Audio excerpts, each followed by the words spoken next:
Chimène, mais combien je peux épargner avec un salaire de 100 000 francs CFA, avec un salaire de 1 000 euros, de 1 500 euros? Voilà une question qui revient très souvent. Et aujourd'hui, je me propose de te donner la réponse à cette question dans cette vidéo. Donc, reste jusqu'à la fin pour ne rien louper de la stratégie à mettre en place. On se dit à tout de suite.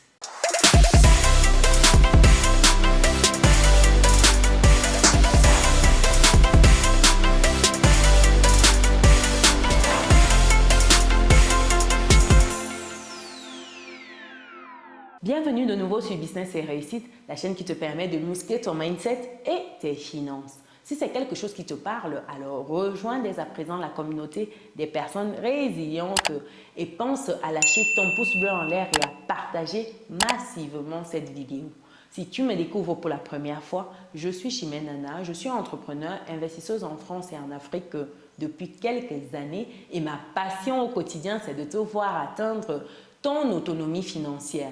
C'est dans ce sens que je lance ma masterclass, une nouvelle session afin que tu puisses acquérir les bases de la gestion financière, que tu puisses mettre en place les bons gestes au quotidien et surtout que tu ressortes avec des outils te permettant d'avoir une meilleure gestion de tes finances, te permettant de te projeter, d'épargner et d'investir si cela est ton souhait. Donc, rendez-vous dans le descriptif de cette vidéo pour bloquer ta place à cette masterclass-là.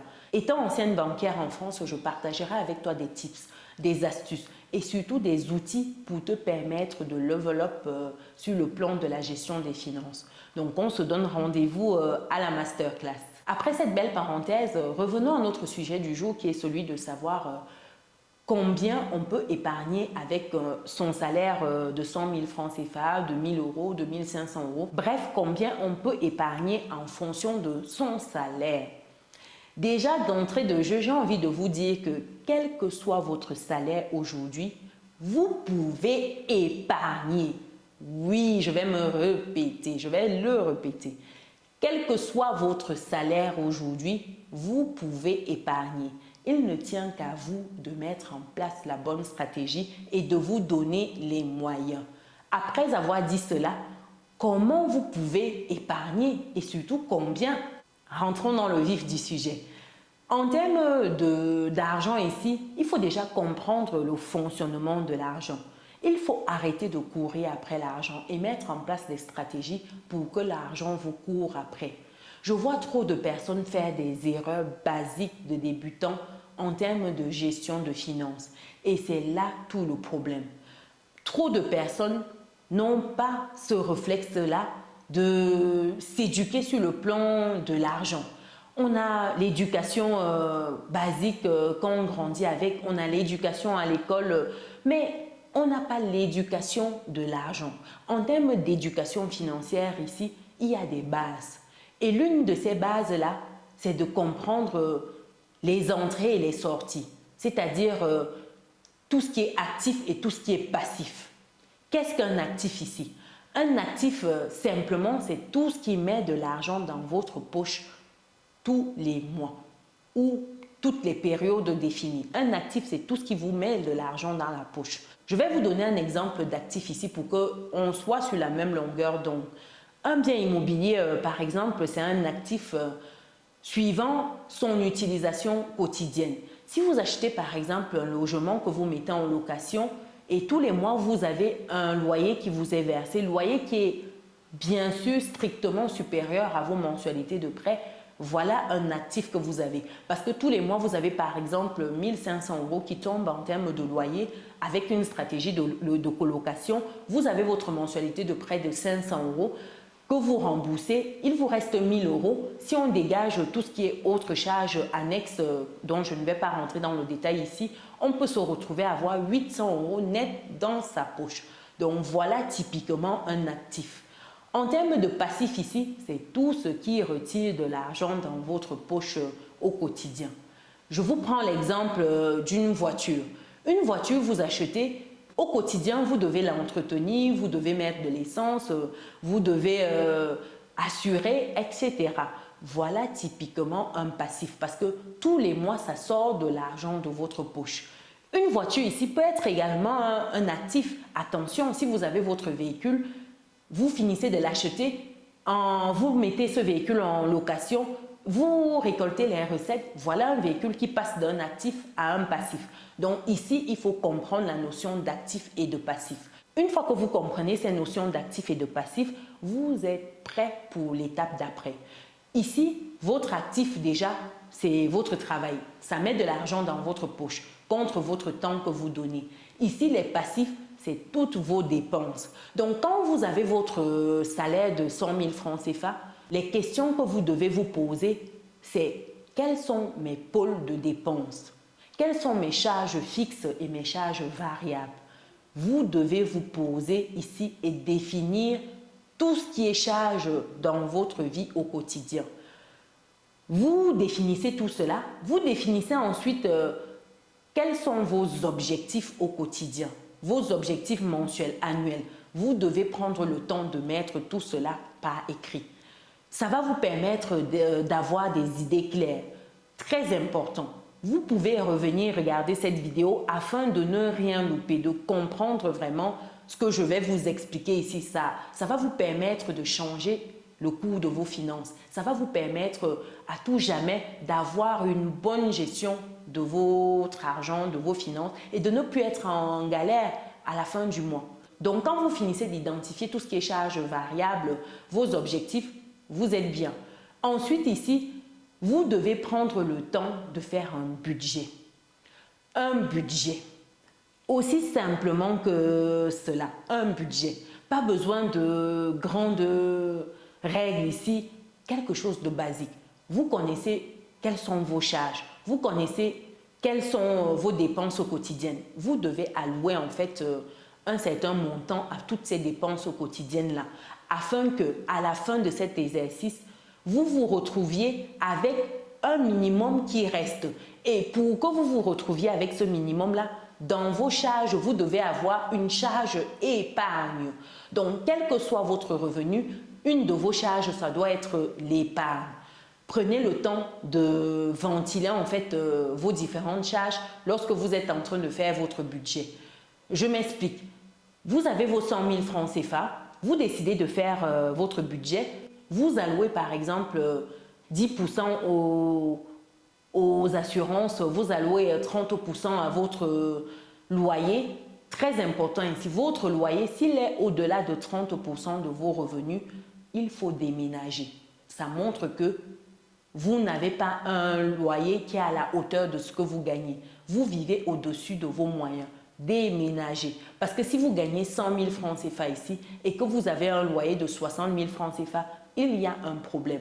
Si vous gagnez 1 000 € et que vous avez un loyer de 500 francs CFA, il y a un problème. Votre loyer doit être autour des 300 €. Très important. Donc, vous allouez les montants à ces différents pôles-là. Et dans le pôle épargne, vous allouez un montant d'entrée de jeu.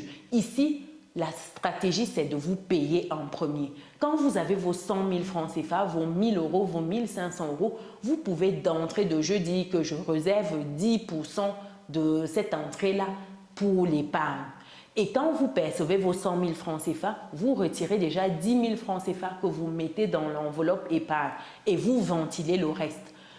Si vous n'arrivez pas à vous en sortir avec les 90 000 francs CFA ou les 900 € qui restent, ça veut dire que vous avez un souci quelque part. C'est à vous de compresser vos dépenses. C'est à vous d'ajuster certains volets de vos dépenses. Si vous vous retrouvez là et que vous avez un budget restaurant de 100 €, mais vous devez peut-être passer ce budget à 80 €, à 50 €, à 60 €, ainsi de suite. Après avoir sorti la ligne épargne, c'est à vous de faire que le reste rentre. Si vous avez du mal, vous devez diminuer certaines lignes. Vous devez vous faire violence parce que oui, ça va vous demander une certaine discipline. Mais à la fin de la journée, vous serez content. Vous aurez réussi à mettre l'équivalent de 10% de votre salaire de côté. Ça, c'est un minimum, c'est une base. Sachant qu'il y a des champions qui réussissent à aller à 40, 50, 60, 70% même. Ici, ça dépend maintenant de vos niveaux de revenus. Bien sûr que si vous avez 100 000 francs CFA, vous aurez vraiment du mal à épargner 60 000 francs CFA. si vous gérez tout à 100%. Pour des personnes qui sont chez leurs parents, qui vivent encore chez des proches, oui, vous pouvez. Mais quand vous vous retrouvez seul à tout gérer avec une famille, c'est un peu différent. C'est différent. Vous devez prendre le temps ici de multiplier vos sources de revenus. C'est pour cela qu'à un moment, on arrive où c'est ric-rac, c'est vraiment très juste. Il y a des choses où on compresse, mais on se rend compte que le problème, ce n'est pas de compresser. Le problème à un moment, c'est d'avoir plus de sources de revenus. C'est de pouvoir gagner encore plus. Mais déjà, vous devez pouvoir vous en sortir avec le peu que vous avez. Parce que si vous savez gérer 1000 francs CFA, vous saurez gérer 100 000 francs CFA, 1 million de francs CFA. Si vous êtes déjà en galère avec 10 000 francs CFA, demain, même si on vous remet le million de francs CFA, vous serez toujours en galère. Parce que je connais trop de personnes qui gagnent beaucoup d'argent, mais beaucoup d'argent ici tous les mois, des personnes salariées, des personnes qui au mois, je vous dis bien, tous les mois se retrouvent avec des salaires de 40 000, 50 000 euros au mois. Et pourtant, c'est quand même tendu. Et pourtant, c'est des personnes qui n'ont pas d'épargne. Donc, pour vous dire que ici, ce n'est pas le montant que vous gagnez le problème. Ici, c'est votre capacité à bien gérer ce que vous gagnez, chers résilients. Donc, ne restez pas bloqué en mode « je ne gagne pas grand-chose, donc je ne peux pas épargner ». C'est la pire des choses, c'est la pire des manières de voir votre situation. Car l'argent obéit à des règles. Il y a des personnes qui gagnent 1500 euros et qui épargnent 500 euros, 300 euros tous les mois. Et des personnes qui gagnent 4000 euros, 5000 euros, qui ne sont pas capables de mettre 200 euros de côté. Même situation, simplement parce que le rythme de vie suit.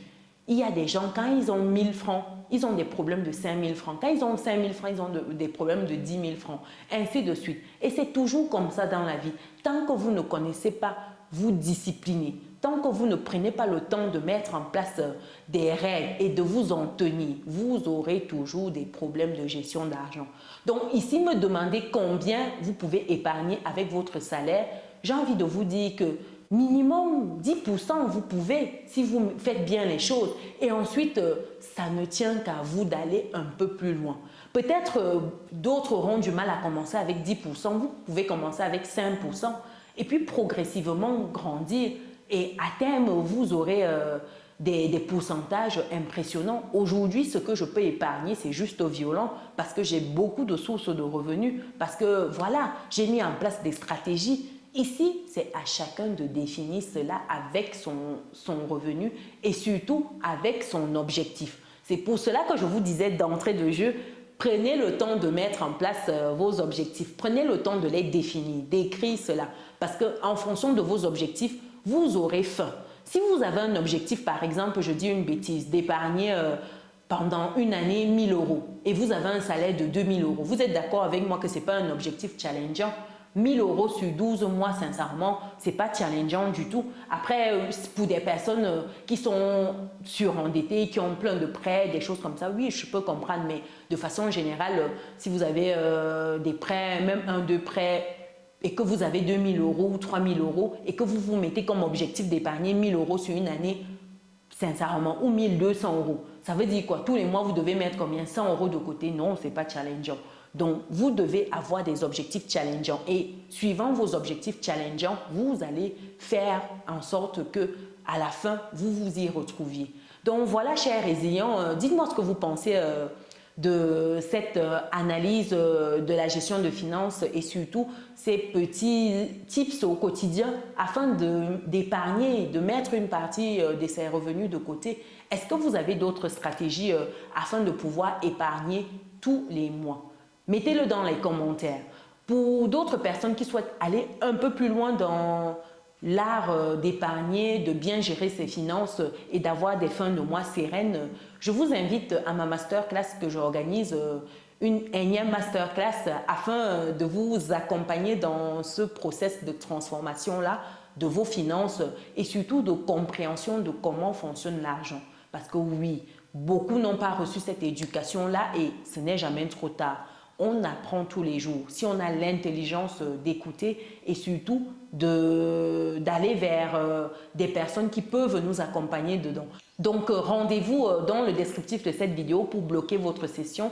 Je vais mettre à votre disposition des outils, des tips, on pourrait échanger et il y aura un suivi qui sera fait. Donc, n'attendez plus, rendez-vous dans le descriptif de cette vidéo ou dans le premier commentaire. Pour d'autres personnes qui ne sont pas encore dans notre belle communauté de personnes résilientes, c'est le moment de cliquer sur le bouton qui s'affiche, d'activer la cloche de notification et de partager massivement cette vidéo. Nous devons être nombreux en 2023 à level up. Nous, on se dit à très bientôt. Ciao!